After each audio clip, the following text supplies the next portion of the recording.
जब कुछ जमीन जुत गई, खेत जोत दिया गया, तो हल की जो निचला हिस्सा होता है उस घड़े में अटक जाता है जिसमें माता सीता विराजमान थी।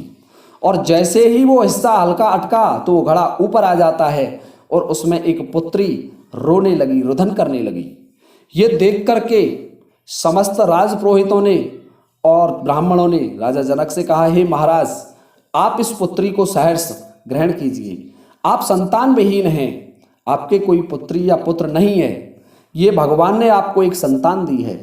तो इस पर राजा जनक बड़े प्रसन्न होते हैं और उस पुत्री को सहर्ष ग्रहण कर लेते हैं। और ऋषि महात्माओं ने कहा कि हल के निचले भाग को सीता कहा जाता है, जो नोक होती है हल की उसको सीता कहते हैं, और इसलिए इस पुत्री का नाम भी सीता होगा।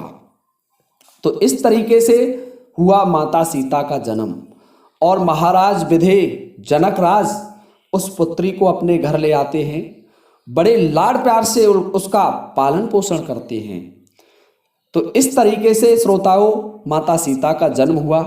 और मैंने आपको ये भी बताया कि सीता रावण की पुत्री थी, क्योंकि मंदोदरी के गर्भ से जन्म हुआ था उसका, और मंदोदरी रावण की पत्नी थी। तो इस तरीके से सीता रावण की पुत्री थी और सीता मंदोदरी के गर्भ से ही जन्मी थी। और उस घड़े में उस भ्रूण को रखा गया था जो अल्प विकसित था, वह बाद में विकसित हो गया और उससे माता सीता का जन्म हुआ।